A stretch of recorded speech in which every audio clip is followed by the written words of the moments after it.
Happy morning, children. After two sessions of yogic exercises, welcome to another session of health and wellness. Children, you must make physical activity a part of your life. Physical activities or exercise improves memory and functioning of brain. Not only this, it also protects us against many chronic diseases. Other benefits include weight management, regulated blood pressure, and good heart health. The benefits are innumerable. Let's start today's session with prayer, followed by Chalan Kriya and lying down asanas. Let's begin.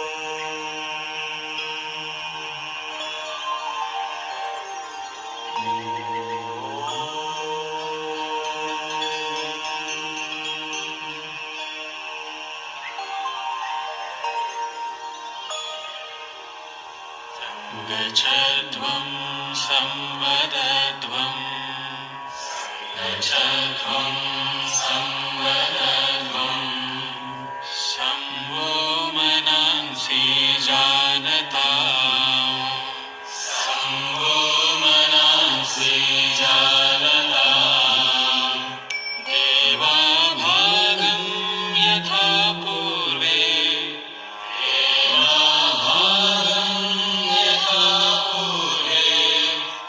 संजानाना उपासते संजानाना उपासते संजानाना उपासते संजानाना उपासते संजानाना उपासते संजानाना उपासते।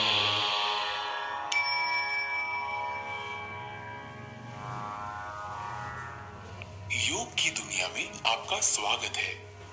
आइए अब हम योग साधना का अभ्यास चालन क्रियाओं यानी शिथिलता अभ्यासों से करते हैं, जो शरीर में सूक्ष्म रूप से रक्त संचार को बढ़ाते हैं। गर्दन का व्यायाम, गर्दन को आगे और पीछे झुकाना। सचेत मुद्रा में खड़े हों। पैरों को आरामदायक स्थिति में फैलाएं तथा हाथों को कमर पर रखें। सांस छोड़ें तथा सिर को धीरे धीरे आगे की ओर झुकाएं और थोड़ी को छाती से स्पर्श कराने का प्रयास करें। सांस भीतर लें तथा सिर को उतना पीछे ले जाएं जितना आराम से जा सके और सांस भीतर लिए हुए सिर को वापस आगे लाएं। गर्दन को बाहिनी तथा दाहिनी ओर झुकाना। सांस छोड़ें तथा सिर को धीरे धीरे दाहिनी तरफ झुकाएं। कान को कंधे के उतना अधिक निकट ले जाएं जितना संभव हो। सांस भीतर लें तथा सिर को सामान्य स्थिति में लाएं। सांस छोड़ें तथा सिर को बाईं तरफ झुकाएं। सांस भीतर लें तथा सिर को वापस सामान्य स्थिति में लाएं। दाहिनी और बाहिनी ओर घुमाना। सांस छोड़ें तथा सिर आराम से दाहिनी तरफ इतना घुमाएं कि थोड़ी कंधे की सीध में आ जाए। सांस भीतर लें तथा सिर को वापस सामान्य स्थिति में लाएं। सांस छोड़ें तथा सिर को बाईं तरफ घुमाएं। सांस भीतर लें तथा सिर को वापस सामान्य स्थिति में लाएं। गर्दन को घुमाना। सिर को आगे की ओर झुकाकर थोड़ी को छाती से स्पर्श कराने का प्रयास करें। सांस भीतर लें तथा सिर को घड़ी की सुइयों की दिशा में घुमाएं। सिर नीचे की ओर जाते समय सांस छोड़ें। सिर को घड़ी की सुइयों की विपरीत दिशा में घुमाएं। गर्दन के चारों ओर खिंचाव, गर्दन के जोड़ों और मांसपेशियों के शिथिलन तथा गर्दन के तनाव के दूर होने की अनुभूति करें। गर्दन में दर्द और स्पॉन्डिलाइटिस की शिकायत वाले लोगों को यह व्यायाम आराम से करना चाहिए। स्कंद संचालन। दोनों पैर परस्पर मिले हुए हों। पैर से सिर तक के हिस्से को सीधा रखें। भुजाओं को बगल में रखें।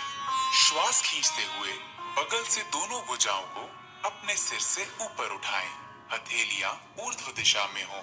श्वास छोड़ते हुए दोनों भुजाओं को बगल में वापस ले आएं। जब हाथों को सिर से ऊपर उठाएं, तो ध्यान रखें कि वे सिर को स्पर्श ना करें। इसी तरह जब हाथों को नीचे लेकर आएं, तो इस बात का ध्यान रखें कि जांघों को वे स्पर्श ना करें। उंगलियों को मिलाते हुए दोनों हथेलियों को पूरी तरह खोलें।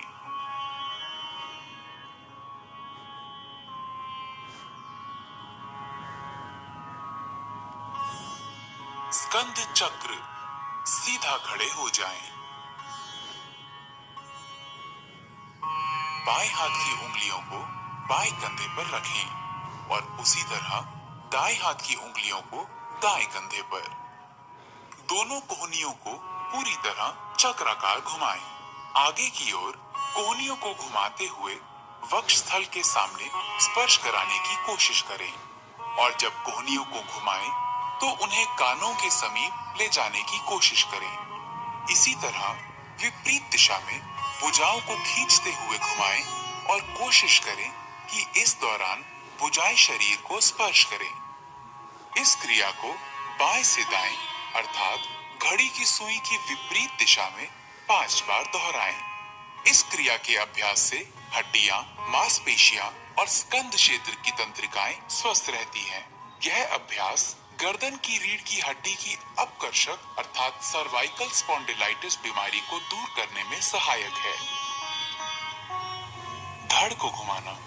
पांवों को परस्पर 2 फुट की दूरी पर रखें। दोनों हाथों को छाती की ऊंचाई तक इस प्रकार उठाएं कि दोनों हथेलियां एक दूसरे के सामने हों। सांस छोड़ें। शरीर को दाहिनी तरफ इतना घुमाएं कि बाईं हथेली दाहिने कंधे को स्पर्श कर ले। सांस भीतर लेते हुए वापस लौटें। अब सांस छोड़ें। शरीर को बाईं तरफ इतना घुमाएं कि दाहिनी हथेली बाएं कंधे को स्पर्श कर ले। सांस भीतर लेते हुए वापस लौटें। पुनः दोहराएं। सांस लेते हुए धीरे धीरे करें।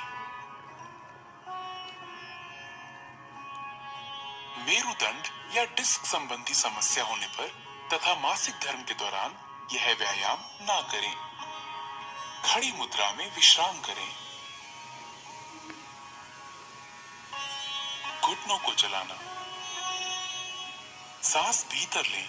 अपनी भुजाओं को कंधों तक उठाएं। सांस छोड़ें, घुटने मोड़ें तथा अपने शरीर को शून्य की मुद्रा में नीचे लाएं। सांस भीतर लें और शरीर को सीधा करें। 2 बार और दोहराएं। इस व्यायाम से घुटने तथा कूल्हे के जोड़ मजबूत होते हैं। अत्यधिक आर्थराइटिस की समस्या होने पर इस व्यायाम को छोड़ दें। हाथों को नीचे लाते समय सांस छोड़ें। मकर आसन। मकर का अर्थ है मगरमच्छ। पेट के बल इस प्रकार लेट जाएं कि टांगे एक दूसरे से दूर हों तथा पैर बाहर की ओर हों। दोनों बाहें मोड़ लें तथा दाहिने हाथ को बाएं हाथ पर रखें। अपने सिर को हाथों पर रख लें। आराम करें। यह मकर आसन है। यह आसन सभी अधोमुखी मुद्राओं में विश्राम के लिए किया जाता है। यह पीठ के निचले हिस्से को आराम पहुंचाता है। भुजंगासन।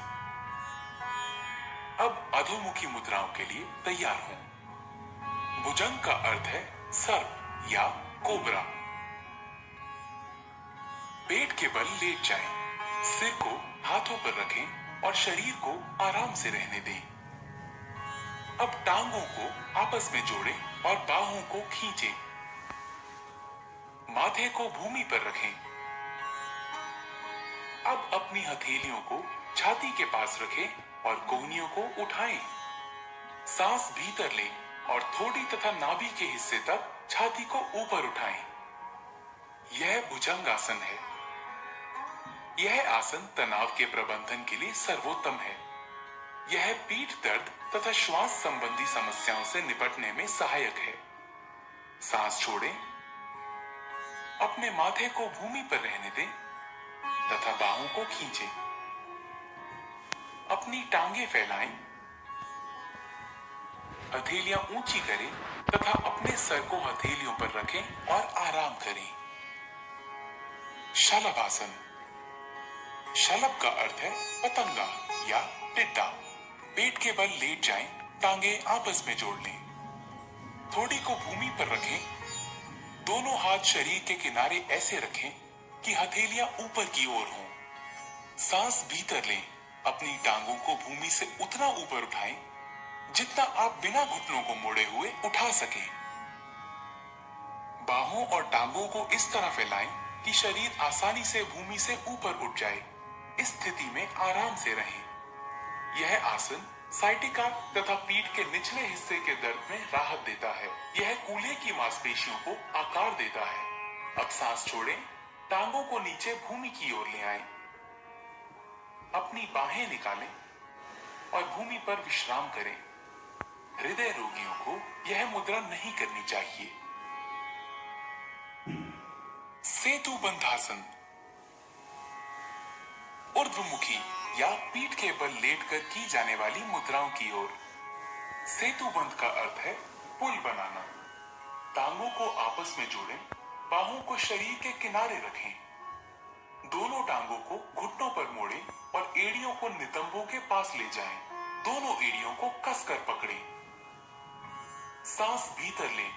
धीरे धीरे नितंबों तथा धड़ को पुल बनाने के लिए उतना ऊंचा उठाएं जितना आप उठा सकते हैं। आराम से रहें। यही अंतिम मुद्रा है। यह आसन अवसाद तथा व्यग्रता से मुक्ति देता है। ये पीठ के निचले हिस्से की मांसपेशियों को मजबूत बनाता है। अब सांस छोड़ें। धीरे धीरे मूल स्थिति में आएं और विश्राम करें। पीठ के बल लेट जाएं।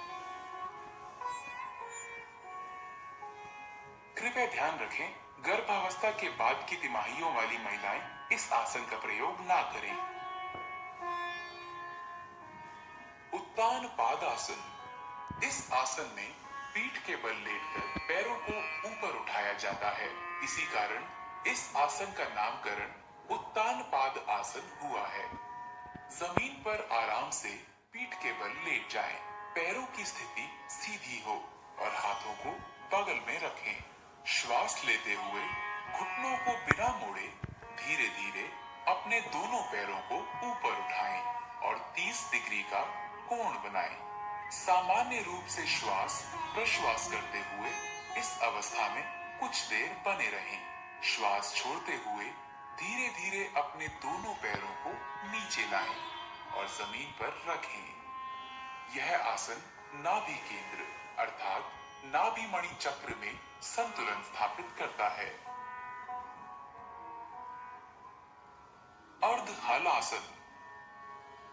इस आसन में शरीर की स्थिति खेतों की जुताई करने वाले भारतीय हल की अर्ध आकृति जैसी हो जाती है। इसी कारण इसका नाम हल आसन पड़ा है। पीठ के बल लेट जाएं। दोनों हाथ जांघों के बगल में रखें और हथेलियां जमीन पर टिका दें। घुटनों को बिना मोड़े अपने पैरों को धीरे धीरे ऊपर उठाएं। सर्वप्रथम अपने पैरों को 30 डिग्री तक उठाएं। तत्पश्चात 60 डिग्री का कोण बनाएं। अब धीरे धीरे पैरों को 90 डिग्री के कोण की स्थिति में ले आएं। यह अर्ध हलासन की पूर्ण स्थिति है।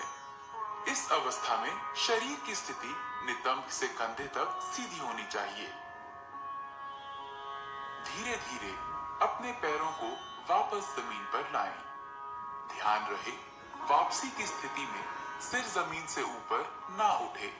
यह आसन गहरे तनाव से ग्रस्त व्यक्तियों के लिए अत्यंत लाभदायक है, परंतु उन्हें बड़ी सावधानी पूर्वक यह आसन करना चाहिए।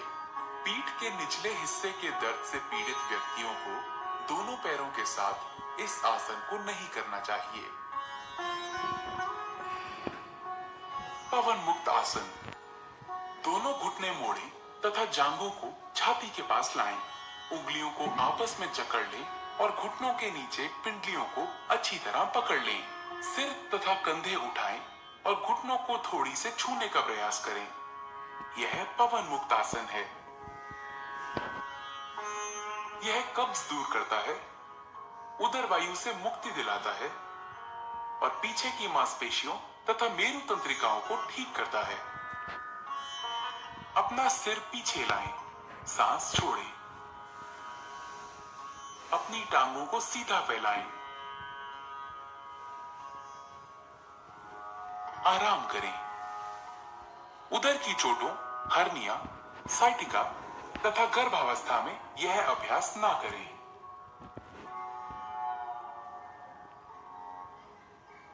शवासन। शव का अर्थ है मृत शरीर। यह आसन संपूर्ण विश्राम के लिए किया जाता है। अपनी भुजाओं और टांगों को फैलाकर आराम से पीठ के बल लेट जाएं। हथेलियां ऊपर की ओर हों, आंखें बंद कर लें। पूरे शरीर को जागृत भाव से विश्राम दें। प्राकृतिक श्वास से परिचित हों। इसे लयबद्ध और धीमा होने दें। ताजगीपूर्ण और निश्चिंतता की अनुभूति होने तक इस अवस्था में रहें। यह आसन सभी प्रकार के तनावों से मुक्ति देता है और शरीर तथा मस्तिष्क दोनों को विश्राम देता है। यह तनाव तथा उसके परिणामों के प्रबंधन में बहुत सहायक है।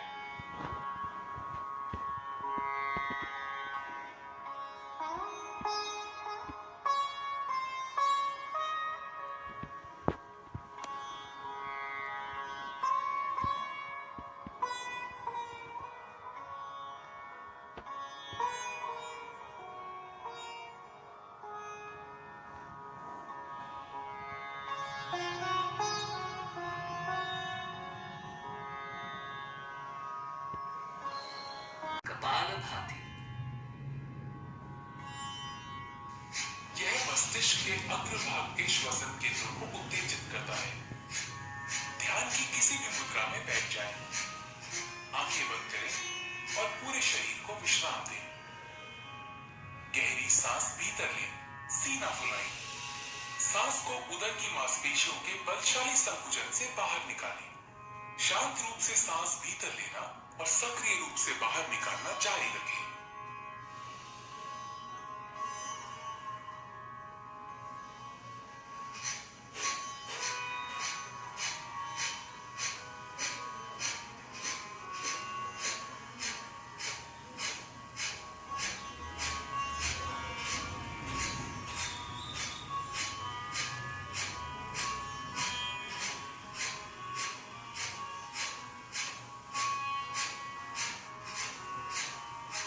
फिर एक गहरी सांस लें, धीरे धीरे बाहर निकालें और विश्राम लें। इस प्रक्रिया को 30 बार करें।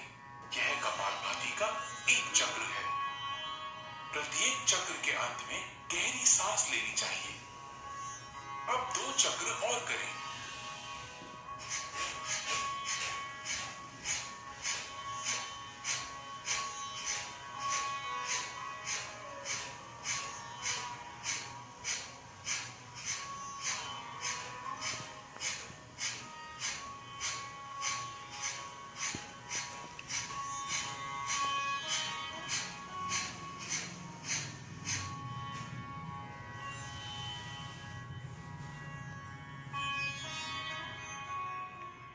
कपालभाति सामने की वायु नलिकाओं को स्वच्छ करता है।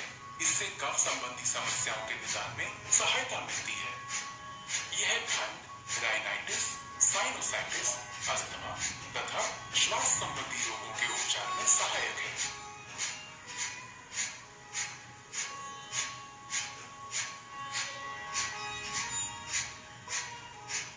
कृपया ध्यान रखें, हृदय संबंधी परेशानियों, उच्च रक्तचाप, चक्कर आना, माइग्रेन, स्ट्रोक, हर्निया तथा गैस्ट्रिक अल्सर होने पर इसका अभ्यास ना करें।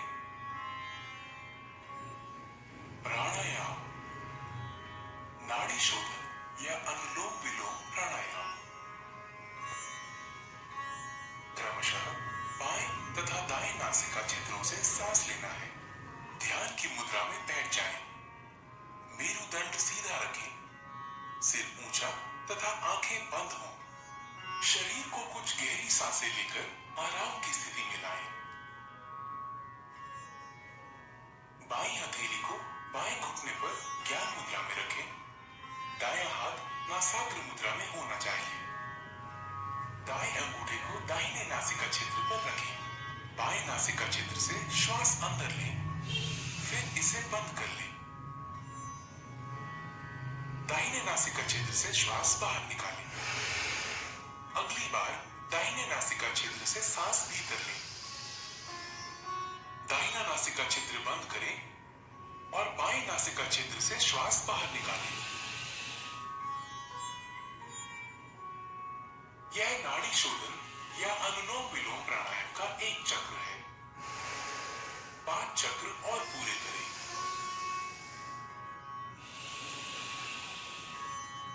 जो अनुलोम विलोम प्राणायाम प्रारंभ करने वाले नए लोग हैं, उनके लिए श्वास अंदर खींचने और बाहर करने का समय समान होना चाहिए। धीरे धीरे इनके समय का अनुपात बढ़ाकर 1:2 करना चाहिए। सांस धीमी, स्थिर तथा नियंत्रित होनी चाहिए। इस प्राणायाम का उद्देश्य ऊर्जा के सभी प्रमुख मार्गों को शुद्ध करना है। ये पूरे शरीर को पोषित करता है। ये चित्त को शांत करता है और एकाग्रता बढ़ाने में सहायता देता है। ये प्राण शक्ति बढ़ाता है और तनाव तथा व्यग्रता के स्तर को कम करता है। ये कफ संबंधी दोषों का भी निवारण करता है।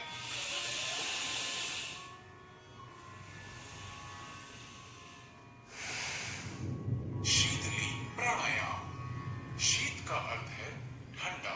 यह प्राणायाम साधक के चित्त को शांत करता है और मन की व्यग्रता को दूर करता है। शीतली प्राणायाम अपने नाम के अनुरूप शरीर और मन को शांति प्रदान करता है। पद्मासन अथवा किसी भी आरामदायक आसन में बैठ जाएं। अंजलि मुद्रा अथवा ज्ञान मुद्रा की अवस्था में अपने हाथों को घुटनों पर रख लें। जीभ को किनारों से मोड़कर ट्यूब की आकृति जैसा बना लें। इस ट्यूब नुमा जीभ से सांस लेते हुए जितना हो सके वायु को फेफड़ों में भरें और मुंह बंद कर लें और दोनों नासिकारंध्रों से धीरे धीरे श्वास छोड़ें। शीतली प्राणायाम रक्त को शुद्ध करता है। यह शरीर में शीतलता प्रदान करता है। उच्च रक्तचाप वाले व्यक्तियों के लिए यह विशेष लाभप्रद है। यह भूख और प्यास का शमन करता है। कफ और पित्त के कारण होने वाली अपच और अन्य व्याधियों को दूर करता है। यह त्वचा और नेत्र के लिए लाभदायक है। ठंड, कफ अथवा तुंडिका शोथ अर्थात टॉन्सिलाइटिस के मरीजों को यह प्राणायाम नहीं करना चाहिए।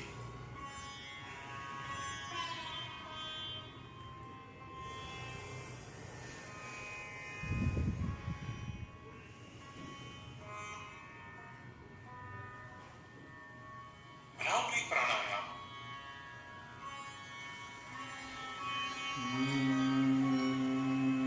भ्रमर भौरे को कहते हैं।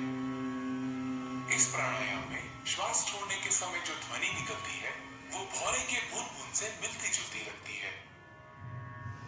दोनों नासछिद्रों से गहरी सांस भीतर लें। नियंत्रित तरीके से गहरी और स्थिर भौरे की बुन की जैसी ध्वनि के साथ श्वास बाहर छोड़ें।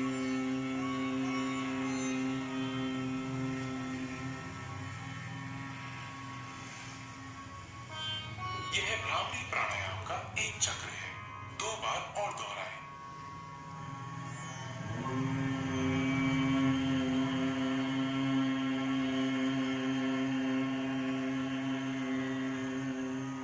ये अनिद्रा की अच्छी दवा है। इसे तनाव संबंधी विकारों को दूर करने में बहुत कारगर पाया गया है।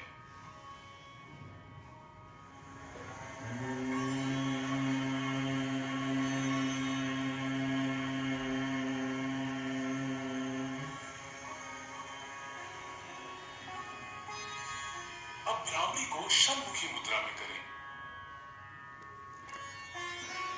अपने कानों को अंगूठों से बंद कर लें। अब तर्जनी को अपनी आंख पर, मध्यमा को नासापुटों पर तथा अनामिका और कनिष्ठिका उंगलियों को अपने होठों पर रखें। अपनी नाक खोलें और दोनों क्षेत्रों से श्वास भीतर लें। नियंत्रित गति से धीरे धीरे भौरे की बुनबुन सी आवाज करते हुए श्वास छोड़ें।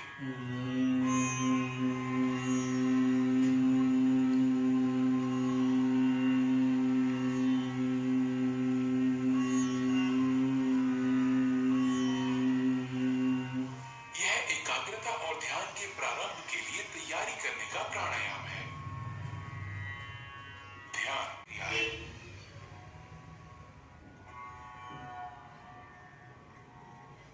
ध्यान की किसी भी मुद्रा में बैठें।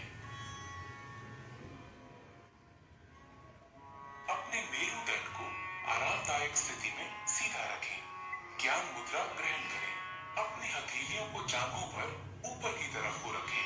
भुजाएं और कंधे ढीले और आराम की स्थिति में होने चाहिए। अपनी आंखें बंद कर लें और चेहरे को हल्का सा ऊपर उठाकर बैठ जाएं। आपको एकाग्र होने की आवश्यकता नहीं है, वरन केवल अपनी दोनों भौहों के बीच हल्का ध्यान दें और अपनी सांसों के प्रति जागरूक हों। ध्यान मस्तिष्क को शांत और आनंदमय रखता है। ये एकाग्रता स्मृति विचारों की स्पष्टता तथा इच्छा शक्ति को बढ़ाता है। ये पूरे शरीर और मस्तिष्क को सही तरह से आराम देकर उसे पुनः चैतन्य कर देता है। ये सकारात्मक भाव जगाने में सहायक है। ध्यान हमें आत्मानुभूति की दिशा में आगे बढ़ाता है। ध्यान की स्थिति में बने रहें।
मैं स्वयं को एक स्वस्थ शांति प्रिय आनंदपूर्ण एवं प्रेमपूर्ण मानव बनाने का संकल्प लेता हूँ।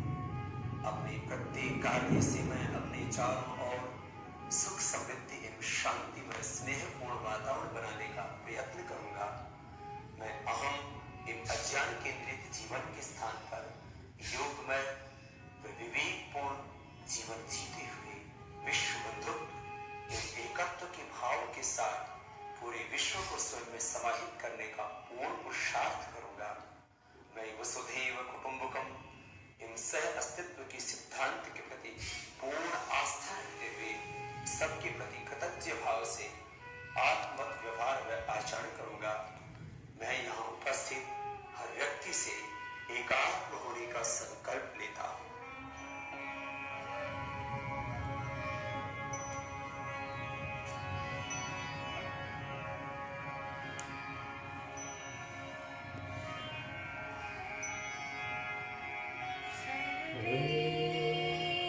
भवन्तु सुखिनः सर्वे सन्तु निरामयाः सर्वे भद्राणि पश्यन्तु मा कश्चित् दुःखभाग् भवेत् मा कश्चित् दुःखभाग् भवेत्।